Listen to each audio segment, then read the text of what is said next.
It is Tuesday, July 1st. Welcome back to Damon Bruce Plus, brought to you by Ike Sandwiches. And you used to know our voices. Thanks to YouTube, I guess you've gotten to know what I've looked like. And thanks to your pre and post Warrior shows, now doing pre and post with the Giants on NBC Sports Bay Area. You know that guy, Bonta Hill. What's going on, man? TB, long time no talk. How you been, brother? It's been a long time making your Plus debut today. What a moment this is for you in your career. Seriously. Hey, look, I wanted to have you in to talk about this free agency. Obviously, the Warriors haven't really done anything yet other than wave goodbye to Kevon Looney. And look, you and I and Looney, we all live in the same universe. It's never sexy, but it's always important. We're the garbage guys. We're the guys who get the hard work done. And let me tell you, it feels like the era of the Warriors as we knew them comes to a little bit more of a close with this move. I titled today's thumbnail, Trusted Agent. That was a Jim Harbaugh saying. He would say that about his players.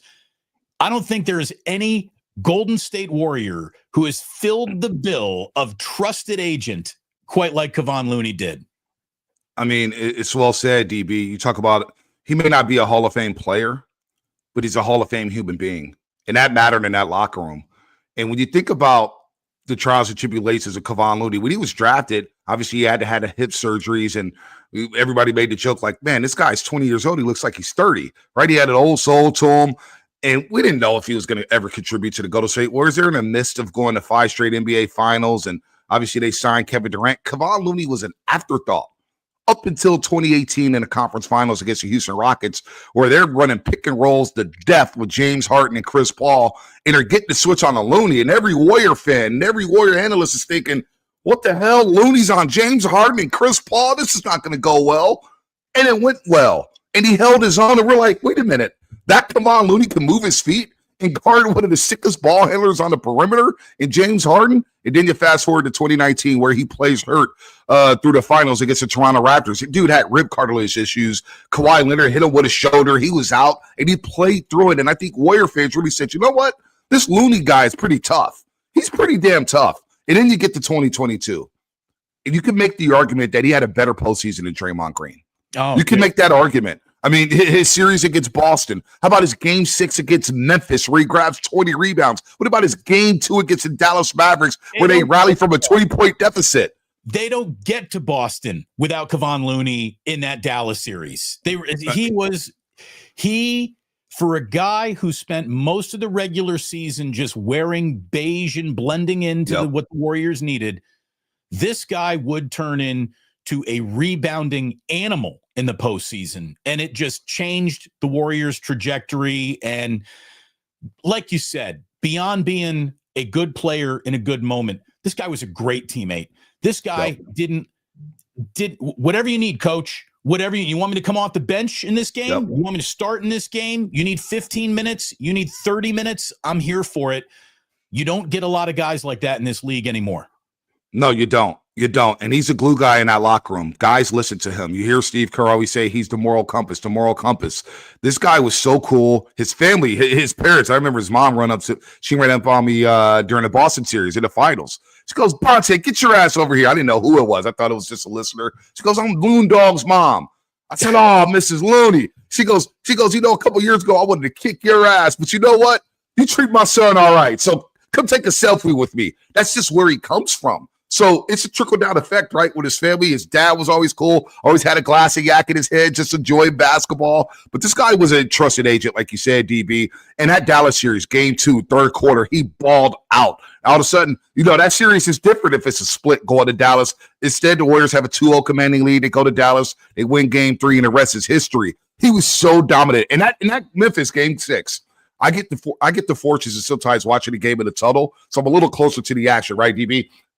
And I swear to God, if anybody who thinks that, I can go play 10 minutes in the NBA, no, you can't. Because during that game, it was Looney going mano-a-mano with Steven Adams down in the paint. You had Andrew Wiggins going at it with Dylan Brooks down in the paint. The Warriors ended up, I think they grabbed like 70, 75 rebounds in that game 6, that clincher, and Looney had 20 of them. And I said, Looney's tough. He's tough as nails. He doesn't complain. As you mentioned, whatever role the team needed, he would play it. And so this hurts the soul. And it's also like, wow, the page is really turning on what the Warriors were. You know, the guys who were left, Draymond Green, Stephen Curry. And we know they're closer to retirement as opposed to being closer to their prime. So we wish Looney all the best, what he meant to this fan base, this community, to the Warriors organization. Look, I don't know if he's going to get his number retired.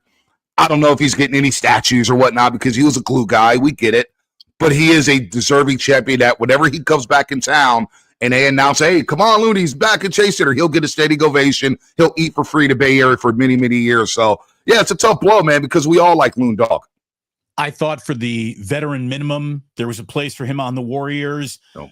For $8 million a year, good luck with that, New Orleans Pelicans. Yeah. You know, it is a business, and you got to spend your money carefully, especially when the Warriors. You know, the Warriors are in a real unique situation here, Bonte. They are handcuffed by 3 contracts that are without a doubt tied to the lifeblood of the success of this organization. You could also say that the 3 contracts might be what ties them to not really winning it all again because they can't build enough of a team around Curry, Draymond, and Jimmy Butler, who are all going the wrong way down the aging hill.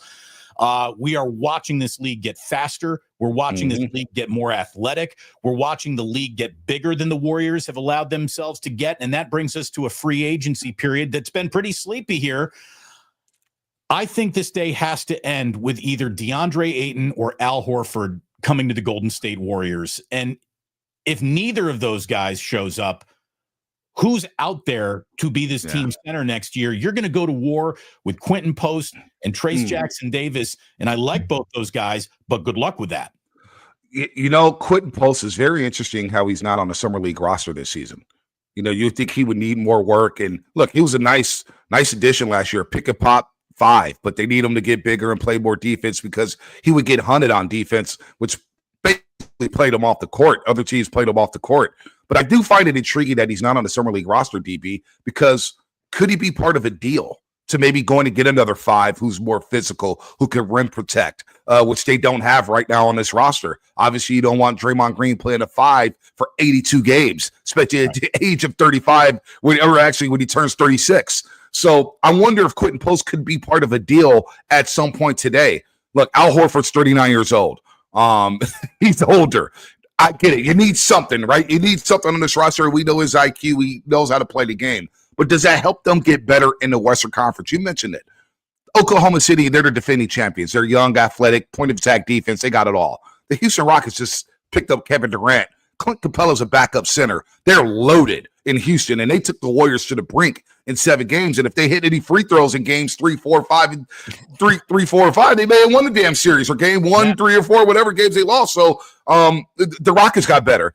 Denver's getting better. That's a hell of a move by them to trade off Michael Porter Jr., who seems from afar like a locker room cancer. You move him to send him to Siberia, a.k.a. the Brooklyn Nets. You bring in Cam Johnson, and then you bring back Bruce Brown, who helped you win the championship a couple years ago. Every team sees the Spurs. The Mavericks got better by just having the number 1 draft pick, for crying out loud. So, yeah, the Warriors need to do something. And that something can't happen unless they figure out what to do with Jonathan Kuminga, or if Jonathan Kuminga wants to come back. You mentioned it, DB. The league's getting faster, more athletic, and I find a hard time to believe that, boy, the Warriors are going to get better by trading their most athletic player who's 22 years old. We could talk about fit. We could talk about all that stuff. But the guy, he was their second-best player when Steph went down against Minnesota. There's got to be some room for him to shine out on his team. Not knowing what to do with Jonathan Kuminga as a player, and then not knowing what to do with him as an asset, tradable, it's the perfect kiss to the entire relationship. Not understanding what you've actually got or how to use it has defined this really weird relationship. If I'm Kuminga, I think I'm already mentally out of the situation. I think it's up to the Warriors to bring him back in because they really do need him. And I understand that him and Curry don't really blend together. Well, guess what? We're about to see more non-Curry minutes than in any season Curry's ever played, because this is what happens to men as they get old. Curry's going to have to play less, which means you open up the floor for Kuminga to go in there and run a second unit. And if you have to have 2 different offenses, by God, do it. Do it. Have your Kuminga sets and your Curry sets. And if they can't be on the floor together, shame on this coaching staff right there. But I think that there's going to be a world where you're going to need 25 minutes a night out of Jonathan Kuminga in minutes that is, he is going to be their Jordan Clarkson, who, by the way, is another guy, one that felt like got away, maybe gotten to him. Yeah, he went to New York City, right, with the Knicks. And look, one thing I find fascinating is midway through the year, Steph Curry was asked about Kuminga in a two-man game. And that two-man game between Steph and Kuminga looked deadly. I mean, Steph's going to get trapped on every screen. So they're running a pick and roll with Kuminga and Steph. Steph's getting doubled. Kuminga gets the ball at the free throw line, and he's coming in to dunk on your head or get to the free throw line. You can't run that multiple times. And you talk about two different offenses. We've already seen that now. Jimmy Butler runs an entirely different offense than Stephen Curry. Jimmy Butler's an isolation player at this point. He was really good for the Warriors. But without a lot of shooting around him, how effective was his isolation game? Said the Minnesota series. They lost 4 straight games. The results are right there. So having a young guy like Kuminga, because to your point, I'm with you here. Steph Curry, I think, back-to-back years, DB's played over 70 games. Is that realistic to happen this year? And then Draymond Green played at 68 games. Is that going to happen again in 2025, 26? And then Jimmy Butler, we know that was part of the problem in Miami, which is why they didn't want to give him the money. It's because he was hurt during the regular season, playing 55 games, 54 games, 55 games. If those 3 guys miss that many games next season, then what does it look like? That's why I believe no matter what happens and no matter what happens with this roster, the good Warrior teams competing for championships, DB, and you know this because you covered them. They got off the 24-0 starts, 21-2 starts, 18-2 starts. Now I know they got off to a 12-3 start last year, but after 20 games, they were 12-8. Right. So knowing that these guys are older, getting that great start, which helped them in 2022. Remember 2022, they start 18-2. Draymond ends up missing 36 games. Clay doesn't return until early January, and then Steph missed the last 18 games of the regular season with the calf issue. But they had so many wins from that great start. They had that cushion to where they didn't drop below the 3 seed. And they were able to have home court advantage in the first round, conference finals, and the NBA finals. When you have an older team like this, and if they get off to a slow start, it could get ugly. It could get ugly if they don't have a Kuminga on this roster. You better bank some wins early on. When no one else in the NBA is really focused or playing any defense, that's where the Warriors really got to come out and make some hay while the sun is shining. It is great having Bonte here. The chat is thrilled to see you, man. What do you got? Is that a That's a little Premier protein drink. Premier protein drink in the refrigerator. I'm trying to, I had my coffee. I had a little protein drink. Got some sparkling waters around here. Trying to get my health on, DB. There you go. Get those grams in. Get those grams in. Dude, these suits are getting tight, DB. I'm telling you, man, there's nothing worse than eating out and you can throw a suit on. You're like, oh, no, this isn't going to fly on television. Well, that's the thing. You can't have like a carbo loading meal. You'd be on TV all puffy. Puffy, buttons breaking. I can't bend over because the pants are going to rip. I mean, it is all bad now. So on that note, make sure you go and have lunch at Ike's today. Get the sandwich that you think is right for you.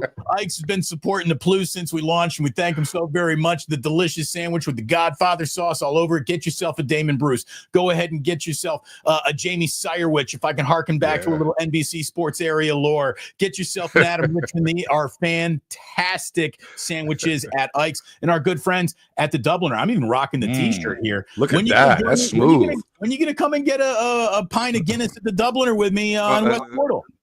We got to do that. I'm 15, 20 minutes away from West Portal. Exactly. It's not a problem. We can make it happen. And I got a lot of time on my hands these days, DB. I got some time on my hands. I don't know what to do with myself. I've been go for about 20 straight years. I've got all this time off. What do? I don't know. Do I play the PlayStation? Do I get ready for NCAA? Dynasty mode is calling my name. You are. All of a sudden, the City College of San Francisco has joined the Pac-12. And look out, everybody. Look out for the dynasty that's coming your way. So look, getting back to just a little bit more on the NBA, I'm going to ask the tough question. Yep. And it maybe is the reason why the Warriors are finding themselves looking around going, are we still a real contender or not? Was Kevon Looney the only successful developed draft pick of the Bob Myers era? Oh, I would say Jordan Poole. Throw him in at Jordan Poole because Jordan Poole, he had a bounce back year last year. He shot the ball really well. He almost lit the Warriors up for 40 back in whenever they played the Wizards at Chase Center. He was cooking. Looney's one of them. And you think about those low first round picks, those are crapshoots. We thought about Jacob Evans, that didn't work out. Right. Patrick we thought he had potential. Hey, he had man, a solid rookie year. What's killing me is how wrong I've been on Moses Moody. I thought Moses Moody was going to be one of those trusted agent guys, one of the, never an all-star, but always valuable. What he just did in the last postseason, going his belly up as he did, I think this is a walk-away moment for Moses Moody. And you think about Trey Murphy III, who was selected 18 overall in that same draft, and the reports are that Trey Murphy III was stuck out in the Bay Area for 3 days. And he worked his ass off at Chase Center before that NBA draft. And there's a lot of people in that organization who love Trey Murphy III. How sick would he look? 6'10", 3-and-D guy, can dunk on your head. Yeah, Moses Moody has been a disappointment. And, the James Wiseman pick, and you think about Kuminga, where we're at with Jonathan Kuminga. Jordan Poole's gone now. Jordan Bell was a second-round pick, so I'm not going to really put too much stock into that. But it is disappointing that these first-round picks haven't panned out. And I look at it like this. It must be difficult. And Pods, he's come in, he's been aggressive, he's been assertive, he's been borderline arrogant, he's got to do what he's got to do, right? It must be tough going into a locker room, knowing that when I was a kid, I was playing with the Warriors in the NBA 2K. I watched Steph and Draymond and Clay, and all of a sudden I get drafted there, and there's the banners, and there's the photos of Kevin Durant and Andre Iguodala and Sean Livingston. It's like, oh my gosh, I got to play with Steph. And right away, as an 18, 19-year-old, it's not, hey, we're going to work in slowly. It's, you got to be ready to roll because we're playing for titles.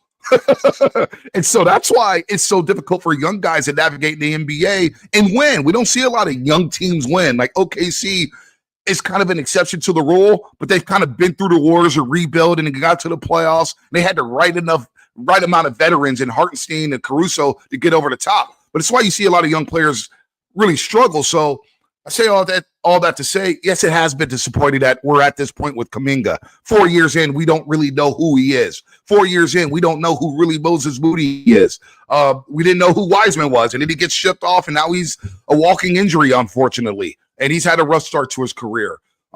You think about Jordan Poole, what could have been a playmaking guard who could break down the defense and create open shots for guys like Steph and Clay. He's gone now, and you actually put in a lot of work to develop him, sending him to the G League and bringing him back, and all of a sudden he's helping you win a championship in 2022.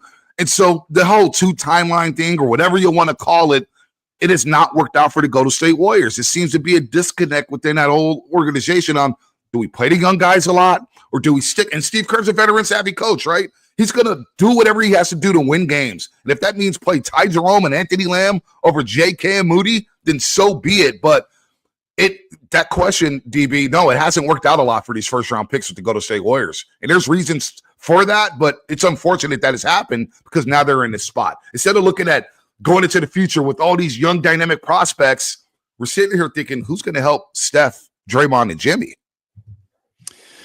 I was watching a little ESPN this morning, Bonte, and heard Brian Windhorst say that the largest buyout in NBA history was about 20 years ago when Bison Dele was bought out $31 million. That brings us to today, where Dame Lillard was just bought out for $131 million. He is going to see his money stretched over the next 5 years. So Dame Lillard, without playing for the Bucks, will be taking up $23 million of cap space. And they did that just so they could add Miles Turner, and that's questionable. I don't know if that's going to be enough to keep Giannis around or want to stay around. That's Milwaukee's problem. Dame Lillard now has all the time he needs and all the money you could ever want to go and rehab this injury. The last thing the Warriors need is another small, older guard. But I'm telling you, he's not going to play next season, DB. He's not going to play next year. What about a year from now?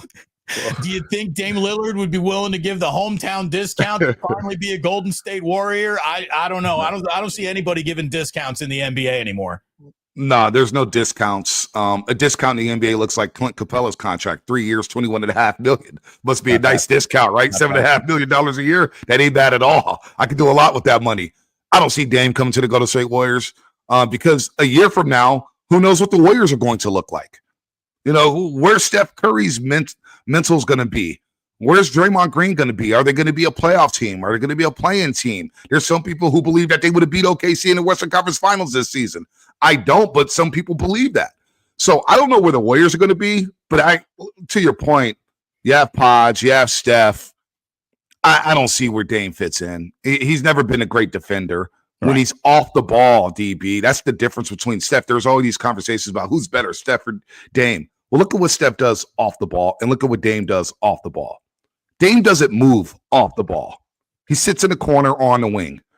He's an on-the-ball player. He needs the ball in his hands on a team where Steve Kerr loves the ball, so I don't see it happening. But must be a nice life. He can rehab wherever the hell he wants. He can go to Paris. He can go to Amsterdam. He can go to Miami. He's got $23 million coming over the next 5 years, and he doesn't have to take a dribble next season. So good on Dame. He doesn't even have to stretch. He gets $23 million over the next 5.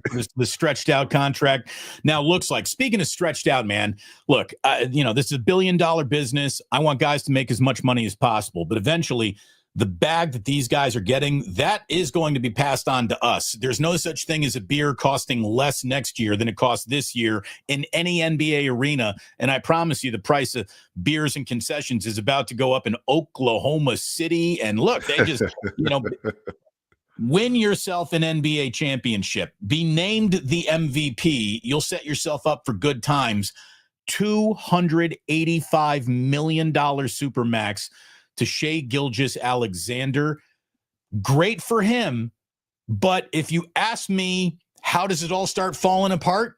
It's with salaries like that. It's unsustainable. At some point, there's going to have to be an admission that you can't get paid the value of what an entire franchise cost just 20 years ago. I mean, it feels unsustainable. It really does. And I heard that he may have left $105 million on the table to help out that organization, if I'm not mistaken. Look, he had a dynamic year. I think he's one of 4 players to win the regular season MVP, finals MVP, and the championship. I think Kareem, Jordan, and Shaq are on that list. So good company there. But here's why OKC is built to sustain whatever they have going on right now, or at least contend at a high level. It's because they have all those draft picks. They stack so many picks that they can will and deal. And you know what? Hey, Jalen Williams and SGA, those are the guys we could build around. I think Chet Holmgren may be expendable at some point. We'll see about that. But this, with the new CBA and the first and second apron, and if you go through that, all of a sudden you get draft picks frozen. It's really done harm to the league. I mean, you could really only have 2 max players on your team and try to build a roster 2 through 10. Like, it is hard. Yesterday was the worst but free agents, like gates open for free agency. It was the worst of our lifetime yesterday. No, it was awful. We're sitting around on Dorian Finney-Smith watch. Yeah, no doubt. By the way, another nice move by the Rockets. But how about this? Breaking news here. Shams Charania, Jakob Poeltl. You want to talk about a big? You saying you want centers? You want size, DB? Well, Toronto just re-upped him for 4 years, $104 million. $104 million for Jakob Poeltl. What do we? Jakob Poeltl. Jakob Poeltl. What do we? Jakob Poeltl is getting $104 million, 20 plus, 26, 27 million a year for Jakob Poeltl to stay up in Canada and live in one of the best cities in the world, Toronto. So, no, to your point about the SGA contract, that is, you got to be careful with these extensions, right? Because all of a sudden in today's CBA, look, do you like parity in the NBA? I like my super teams. I like my villain teams. I grew up watching the Michael Jordan Bulls and the Kobe and Shaq Lakers and then the San Antonio Spurs. And I knew all about the Showtime Lakers and the Bird, Paris McHale Celtics. We've had, 7 different champions over the last 7 years? I'm not sure that's going to help the NBA moving forward. I think we want to root for somebody we hate. We want to root against a team that we hate, or we want to root for somebody. We want to jump on the bandwagon. So I don't know how this new NBA and this new CBA is going to help that. What I think is pretty amazing is we're watching now what Oklahoma City just did, what the Pacers just did. If guys are all about, their money and maximizing their money and their square footage, there is a world where all of these flyover state teams become the sexier destination with lower tax brackets than in the state of New York or in the state of California. And all of a sudden, the Lakers, the Warriors, the Knicks, the Nets aren't nearly as sexy as getting as much money as you possibly could in the Midwest, where, I mean, Shea Gilgeous-Alexander can now basically build his own Death Star in Oklahoma and live there. I mean, that money will go so much further there. And in Indianapolis, that money will go so much further there than in San Francisco or Los Angeles or New York or Miami, even though that's a tax-free situation down there. There's no such thing as cheap square footage on South Beach. So it's funny. The NBA has set itself up for this, everyone could win NFL level of equity that doesn't really exist, and I think could come back and bite their bigger markets in the rear end. Oh, absolutely. I mean, they need the Lakers, they need the Warriors, they need the Knicks, they need these teams to pop. Hell, even the Clippers, for crying out loud. Dallas is another team that the NBA kind of needs here. So them getting Cooper Flag and being relevant again, I think helps the NBA. But to your point, we'll watch a Jacksonville Jaguar, Tampa Bay Buccaneers Super Bowl. Right. We'll all be locked into that. Because it's the NFL and there's only 16 games, and we know all these players from watching the SEC and Big Ten football. DB had Thunder Pacers been a Wednesday night game, you wouldn't have watched it. You wouldn't have watched. It would have been tough to watch. Like I'm a basketball junkie. I love hoops, so I watched. But when you bake in the cities, and then you bake in the presentation of the NBA Finals, when they tipped off for Game 1, I thought I was watching a game in January. Now, it was high-level play, and Tyrese Halliburton hits the shot to steal Game 1 for the Indiana Pacers. But think about the presentation that we got for the NBA Finals. There's no Bob Costas, right? There's no Peter Vesey. There's no Kevin Hart. It was just a bad presentation. So the NBA going to NBC hopefully changes that. Amazon's got their stuff together. Seems like they're going to go all in now. They got to be a lot better than they have for football, because I'm not a big fan of the Amazon package on Thursday Night Football. But we've got to do something about the presentation first and foremost, because people shouldn't be sitting at home saying, oh, who's Oklahoma City and Indiana? Like, DB, Salt Lake City, Utah, nobody wants to go there and play there. But we knew who the hell the Utah Jazz were. We can name their top 8, because the NBA did a great job back then at promoting those type of teams. The San Antonio Spurs, the Utah Jazzes, the Indiana Pacers. We knew about Reggie Miller, the Davis brothers, and Rick Smith or whatnot. So I think when you brought up ESPN, they've done as much harm to the NBA as the NBA has done to itself. Think about the topics and talking points during big games. How about this? Roger Goodell will never allow a big trade on the day of the Super Bowl. Game 7, we wake up that morning for Game 7, getting all hyped up, and Kevin Durant's getting traded to the Houston Rockets. It was wrong. I mean, how does that happen? Adam Silver, run your fucking league, dude. I mean, that's the thing. You got to have a moratorium on all news. And I remember, saying, oh, you're a boomer, Damon. This is an old man worry, and that's not how news works anymore. No, that's how a league should operate. Don't tell me I got it wrong. They got it wrong, and you are right about this. You know what also puts you in a really unique position to comment on this, Bonte, is you have done I'm on the air, I'm a sports talk show guy. Now you're doing, I'm sitting on a desk pre and post, and those are 2 incredibly different jobs. And ESPN has tried to marry them in a way that has done their NBA pre and post game a disservice. If Stephen A. Smith wants to be a newsmaker, cover the news. If you want to be an opinionist, do that. But to try to do both at the same time, and you preview the NBA Finals by talking about who's not here, and let's make this segment about LeBron somehow, some way, it's obnoxious, it's arrogant, and I think for the first time we're actually seeing it start rubbing the general public the wrong way. And you know what really was an incredible mirror to hold up to the NBA was the NHL's coverage of the Stanley Cup. Yes. With 2 less than premier teams, the Florida Panthers, even though they're the defending champs, and Edmonton, might as well be from Moose Jaw, basically. Right. You have no real big cities attached, but they made that feel big because of the analysis of the game and the matchups. And ESPN's NBA coverage paled in comparison to what the NHL got right, the same way that now the All-Star game pales in comparison to that international Frozen Four thing that hockey put on in the middle of this year. That felt special. The NBA's All-Star game is now more of an epicenter of embarrassment for the league than it is a celebration of the league. How can I know this is the kind of shit you guys talk about in the green room? I know this is the off the camera conversation you're having with Festus and Mully and your producers and directors. How does it get fixed? Does it get fixed? Or are we in just the clickbait, horrid out portion of our media existence? And that's all we're ever going to get now.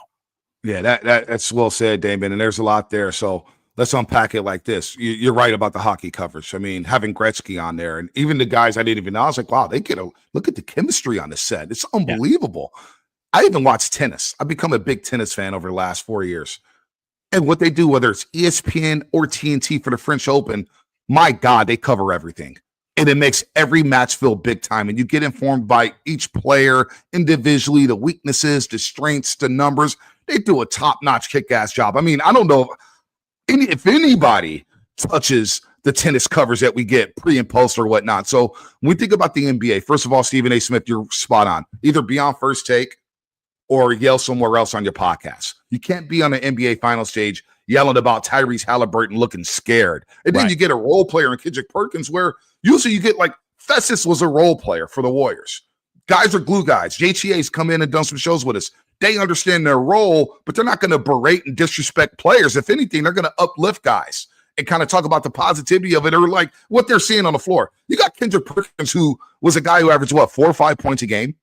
First, he was a captain on his teams, was a cheerleader by the time he was a Cleveland Cavalier, and he's yelling into a microphone talking about Halliburton looks scared out there. He's scared. And Bob Myers is sitting there thinking, what are you guys talking about? The guy has a calf injury, and that's he tears his Achilles. So Malika, I think, does a great job of conducting and trying to quarterback. But what else can she do? She can't control that set like that because Stephen A. is getting top dollar. ESPN hoard out to Stephen A. Smith so much that they got to try to find and squeeze every ounce of their money out of him. So they did a disservice. I see the comment here. There wasn't even NBA Finals music. I mean, he's so right. And so not only that, you get the NBA Finals, and all of a sudden, Game 5, we're going to show the starting lineups.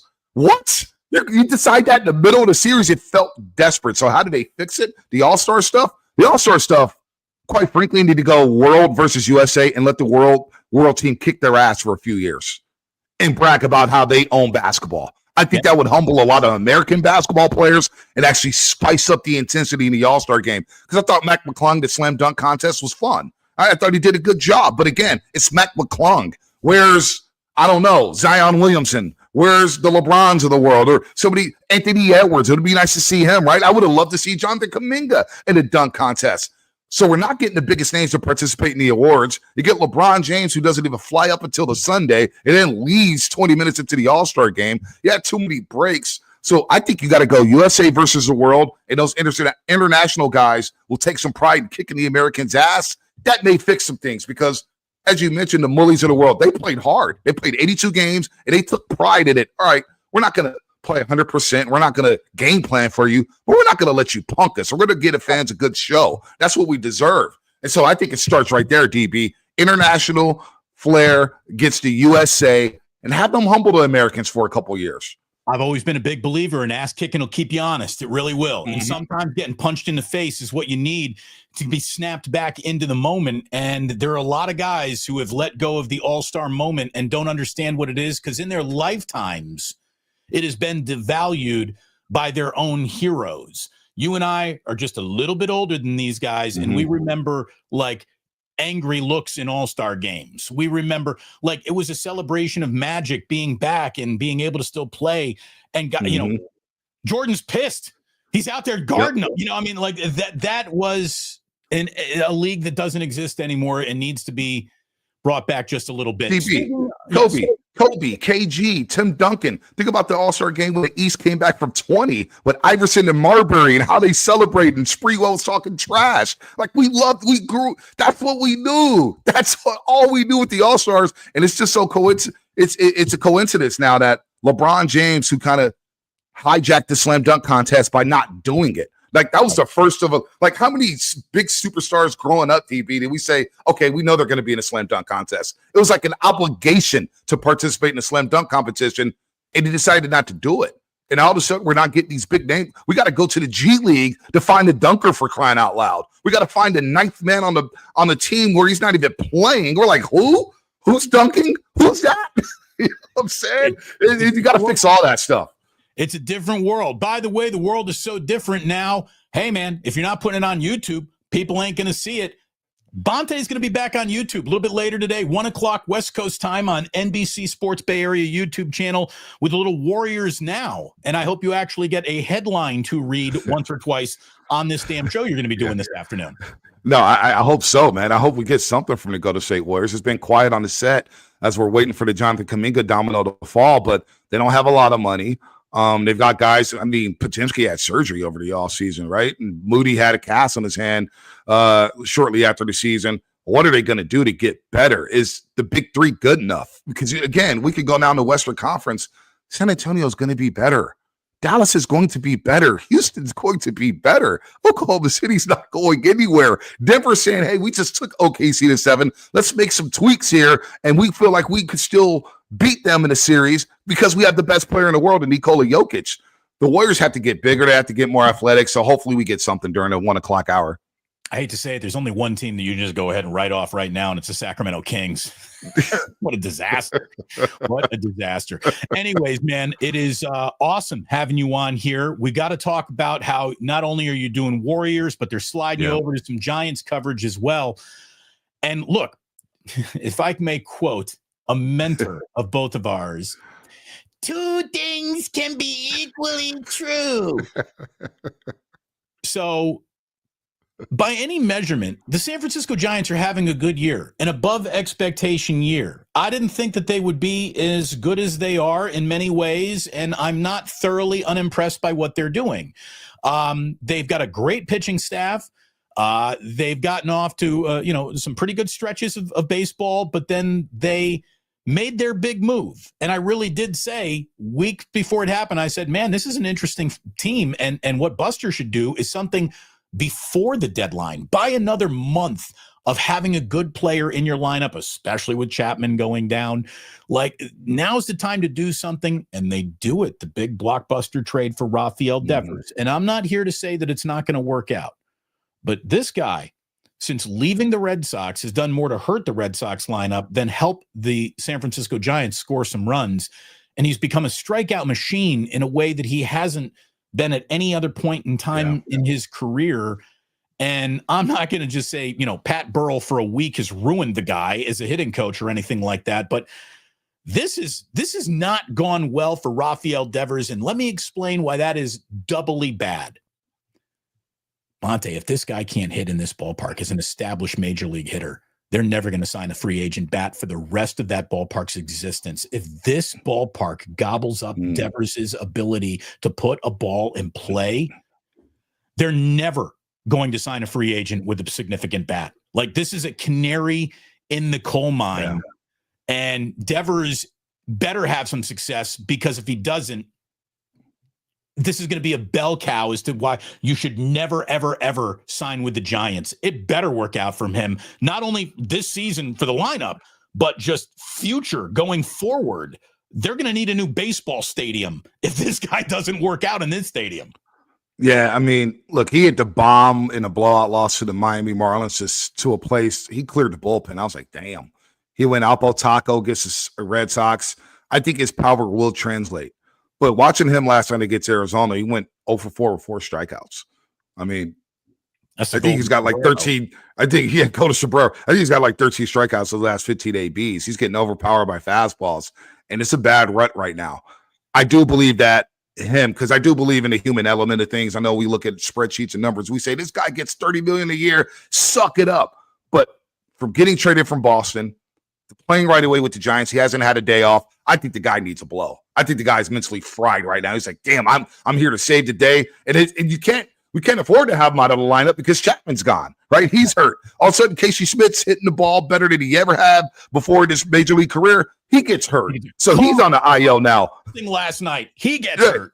He gets hurt. You lost 3 second basemen just like that. So you can't afford to have him get a day off. But it does have to work out, because we're already seeing with Willie Adames, the 7-year contract that he has. And oh my gosh, he's getting the balls gobbled up. This will be the worst contract in the history, one of the worst contracts in the history of Bay Area sports. The minute Buster did that, let me tell you, growing up, being a Cubs fan, watch a lot of Cubs baseball. Willy Adames didn't scare a single person in the NL Central, not once. And I cannot believe that this was Buster Posey's first big move. Yep. Verlander will have a beer on the 4th of July before he's got to win. Jung Hoo Lee, again, my gosh, his responsibility, but this guy's forgotten how to hit over the last month in a way that makes you say, send him down to the minor leagues almost. Oh, my Lord. Oh, man. Look, I know Melvin is never going to be a firebrand, but this guy is so Dullsville. I'm sorry. He just is. There is zero life. There is no swagger to the Giants whatsoever. I'm glad that he did get thrown out during a commercial break last night. But, man, I mean, this is a Giants team that at the same time, they're having a pretty good year. This offense has gone so limp in a way that if they're not contenders, what the hell did they just – they've got $600 million wrapped up in Devers, Jung Hoo Lee, and Willy Adames. And all three of these guys, for the lack of a better word, right now, suck. Yep. No, they do. You can't sugarcoat it. Jung Hoo Lee, and I had questions about him last year, and you know how the internet gets all, Bonte, shut up. You don't know anything about baseball because what did he play, like 40 games, 48 games? I forget the number. But I saw him running to more walls than I've seen him attempt stolen bases. So I'm thinking, boy, he's having an adventure. And now all of a sudden he bangs up his shoulder on the wall. He's out for the year. But I'm thinking, okay, he's a grandson of the wind or whatever his nickname is. Okay, the Giants got some. They got speed now. Oh wow, speed at the top of the lineup. Let's go. The guy's got what, 6 stolen bases on the season? Well, he's not even a top of the lineup guy. You got to hit him 7th now. You got to hit him 7th now. So he's not. He can't. He's trying to pull everything. Their teams are just throwing outside fastballs, 4-seamers on the black. He can't do anything with it. He's popping up. Yeah, that he had the other day in Chicago, 1 out, bases loaded, top 5 to break the game open, pops it up to second base. I mean, that was a Farhan signing that I questioned right away because I said, out of all, we understand. We've been in America long enough. DB, you remember Hideo Nomo. We knew about Hideo Nomo a year before he pitched for the Dodgers. He was Godzilla with the Yankees, Matsui and Hideki Arabu. You hear about all these guys. Yamamoto with the Dodgers and Rory Sasaki with the – like, we hear about these guys. Otani. I didn't hear a damn thing about Jung Hoo Lee before he signed. I said, who's after him? So I'm not here to rip the guy, but he played the KBO for crying out loud. And I hear the KBO is just a glorified AAA league. Who's so give Jung Hoo Lee $15 million a year? Right. That's my question. Who do they bid against themselves in this? Yeah. And guess what? The contract it's got some escalators, DB. Over the next 2 years, it bumps up to $23 million per. And so you're getting a guy who doesn't have power, doesn't have the strongest arm out of center field, doesn't steal a lot of bases, and can't get on base right now. That to me is my biggest issue. And with Buster Posey kind of going to, saying Lamont Wade Jr., hey, it's time to go. We've given you enough time. DFA, Farhan would have never done that, right? I think Buster, it would not surprise me if he's looking into possibly moving on from Jung Hoo Lee because he's not a Buster guy. Buster didn't sign him. So Buster can say, you know what? We could free up some cash here. Are we really going to miss Jung Hoo Lee? Willy Adames, I think, will come around. And to your point about not being afraid of him, I got questions about Willy Adames. I'm going to give him the season. I'm going to give him July, August, September when he has good lifetime numbers so I can live with that a little bit. But trust me, the heat's on him. Devers, I think, will hit. But Jung Hoo Lee, I just don't know. Is he a major leaguer? Think about it. I've heard that from you. I heard that from Shatsky the other day. You may have to send him down to the minors. What? This is a $100 million baseball player. Minor leagues. If I got to think about sending him to the minors, DB, then I might as well start calling teams saying, hey, you want a center fielder? He has a good fan base. He's got the hooligans. You sell a lot of T-shirts. You can have a hoodie day. You'll get a lot of fans to the yard. That's about it. I like Jung Hoo Lee's my biggest issue right now. Jung Hoo Lee and Hello Kitty will be good business for your baseball team. Speaking of good business, I know that you're doing so much now with the Giants and the Warriors, obviously. Are they sliding you over to do some football this year? Are you going to be covering the 49ers? Yeah, not sure what my role will be. That's a little TBD for now. I am looking forward to training camp and actually being able to attend training camp more than just 1 or 2 days. So that'd be fun.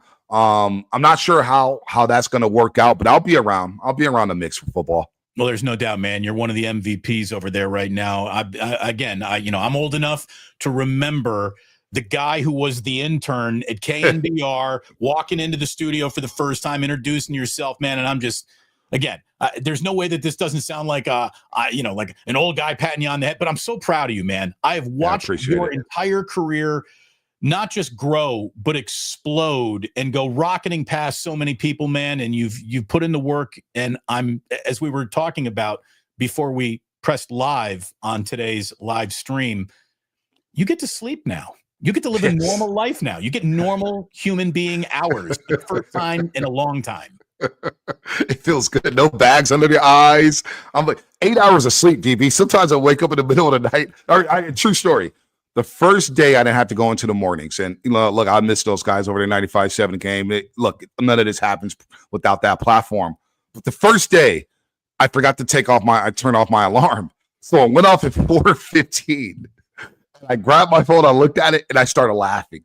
I go, turned off the alarm and went right back to sleep. And it felt amazing. Never again. Never again. No, it takes a lot out of you doing those morning shifts and then at night as well. And we had a lot of fun. Like we did some things in the morning that no morning show did at 95.7 The Game. We went head up with the competition that had a big time run, a legendary run. And we were able to rock the cage a little bit. We were able to say, oh, whoa, they're serious over there at 95.7 The Game. But we had a lot of success with the numbers and the ratings or whatnot. And so I know Shaq will keep that going over there. But I'm not going to lie, man.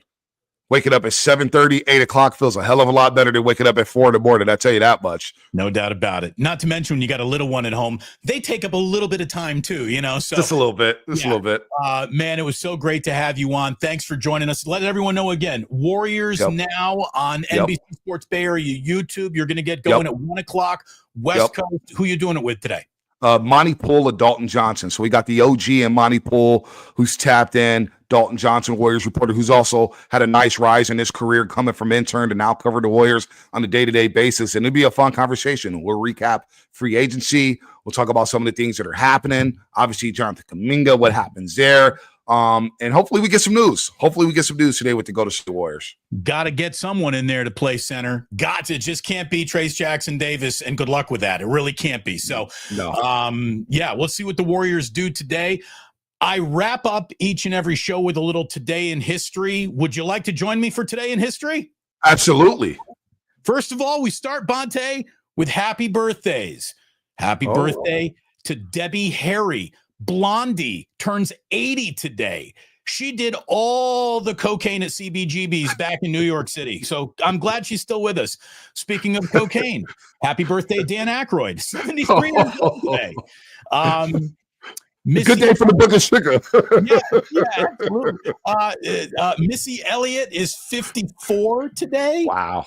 Pamela Anderson, 58. Explain what Pamela Anderson running on a beach in Baywatch meant to a young teenage Bonta Hill. Oh, my God. It was the only reason why I watched the show. I mean, it's the only reason why I watched the movie Barbed Wire. I thought I had a shot with Pamela Anderson one day. I said, as a 15-year-old Bonta Hill, I just need one day with Pamela. I just need to meet her, and I can pull her. I know I got the goods to do it. Oh, my God. And then Carmela Electra Baywatch, man. What a time to be alive. Good times.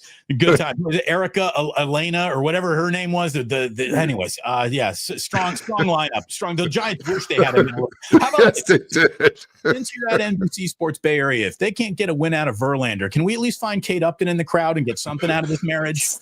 We got to get some. Is he even at the games? I don't know. Is he good at the games? I haven't seen her yet. I don't know. We need a shot. Who is directing these Giants games? Okay, my God. Let's see. It would have been Princess Diana's 64th birthday today. So let's see. Happy birthday, Canada.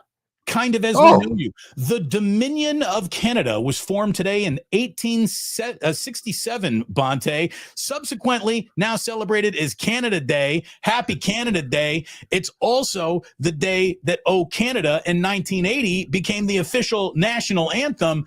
And outside of our own national anthem, Oh, Canada is fantastic as a national anthem. Oh, I get chills hearing "Oh Canada," man. You ever go to a Sharks game and they do the dual anthems? They do the national anthem, you American, and then they go to "Oh Canada." I'm like, oh, I want to hear "Oh Canada" more. Start off with that bad boy. By the way, will the President of the United States honor Canada Day today? Probably not. Probably not. He's got to open a concentration camp in Florida. Oh no! I can't believe I'm allergic to that. No, I should be. What the hell's wrong with us, Bonte? What the hell's wrong with this world? Good Oh Lord. man! Oh my gosh! I want ICE to go break up drug dealing gangs, not a guy who's making chili rellenos. Oh no! And my favorite burrito place. Like, come on! All right, here we go. Today. In 1863, a little something called the Battle of Gettysburg began. Oh. That's a big day for you in American history. You and I are in the communications business, and guess what? Today in 1881, the very first international telephone call was made between St. Stephen, New Brunswick, Canada, and Calais, Maine. That phone call was probably like, "What are you doing?" Right. Nothing. What are you doing? Nothing. What's going on? Not much. There wasn't a lot to talk about back then. Today in 1903, the very first Tour de France began. Tour de France coverage is an NBC thing, right? You guys don't you? I haven't heard much about the Tour de France since Lance Armstrong got busted for what he got busted for. It's kind of swept that whole race under the rug.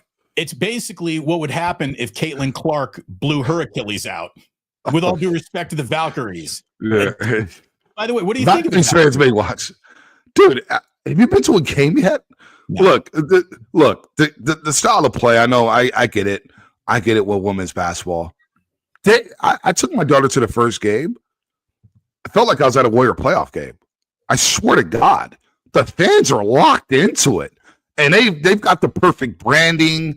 The uniforms pop. The purple and black pops on the court. I mean, it's like a party out there. I swear to God, I couldn't believe it. And so their tickets are going sky high. They've become a great story in the Bay Area. And it's hard not to see them winning the championship, like Lacob said, within the first 5 years. Because get this, David, I don't know how this happened. I'm kind of new to the WNBA. I'm a novice when it comes to WNBA. They have about 145 players in the league, 145, 150 players. Over 100 of them will be free agents next season because there's going to be this whole TV deal, new TV deal. So this next offseason, all these different players are going to be big-time players. Asia Wilson for the Vegas Aces. So Lacob has a lot of money to spend. They already have the most valuable franchise in the WNBA. They've played 15, 16 games, DB. So the Vikings are a hit. Women's basketball here is going to pop. So get to the game, man. They're fun. I'll say this. Get back to me in the middle of year 6. All right. Then we'll see it. But there's no denying their early success. The fact that they're competing as an expansion team is impressive. And what I do like, the single thing that I like the most about the Valkyries is the nickname of the court, Valhalla. Valhalla. That is fantastic. That is pretty cool, man. No, Lacob and company have done a good job of branding this team, and they've rolled them out in the right way. So, I get it. 5 years from now, we'll see what it is if the buzz is there. But they've sold out every freaking game. Every game. I didn't know who these players were coming in outside of Kate Martin. So, good on them. Today in 1992, the release of A League of Their Own, which is in the argument for one of the best baseball movies of all time. Yeah. And Boomerang, which might be Eddie Murphy's down low, not Beverly Hills Cop best movie he was ever in. Boomerang with Eddie Murphy was one of the funniest R-rated movies I ever snuck into in high school. Dude, Boomerang. I remember having a Blockbuster VHS for that one, and mom left the house for a minute because she had it. And I was like, I'll pop in Boomerang. And young Bonte was just going through puberty when that movie got released. And yeah, it was a home run hit in my household, or in my bedroom, I should say. It's a winner. The young Halle Berry. You had what was Robin her name? Givens? Wasn't it? Was it Robin Givens or Vanessa Williams? Yep. At the height of her powers. No, she was legit. Boomerang is a classic. And between the release of A League of Their Own and Boomerang to today, absolutely nothing happened that was historic beyond Bonte making a Plus debut today. Good to see you, man. Really, really was. We got to get the kids together. We got to get to Dubliner for a beer. And I'm happy that you're living a normal life now, man, and continued success to you. Every single time you come on TV, Jack points at the TV. He goes, "That's Bonte." Yeah. I remember I gave Jack a little shout out going out there halftime, snuck it in. Had to give Jack some love. Dude, I think we actually still have that recorded on the DVR somewhere. You can probably go ahead and delete that game. Kevon Looney's gone. Things are changing. It's a different world. Things are changing. Yeah, it's a different team. There's no Clay Thompson. Yeah, it's different now. Still good to it's see good, you, DB. Good to be with you, man. I'm glad you're doing this YouTube, man. I see the fans out there. You still got a big following out here in the Bay Area. So, we go back a long, long time, man. You were one of the few who kind of put their hand out. I was like, "Hey, Bonte, I'm Damon." And whenever I needed somebody to talk to or ask questions about the business, and whether it's at Oracle Arena in the media center, you've always been there. So I appreciate you, DB. Thanks, man. I appreciate you too. And all I can tell everyone, hit like and subscribe. Go ahead and do all that business that we need to make the algorithm push this fantastic video out today. Thank you so much. And as always, we let you know that sports don't build character. They reveal it. And like that, they're gone.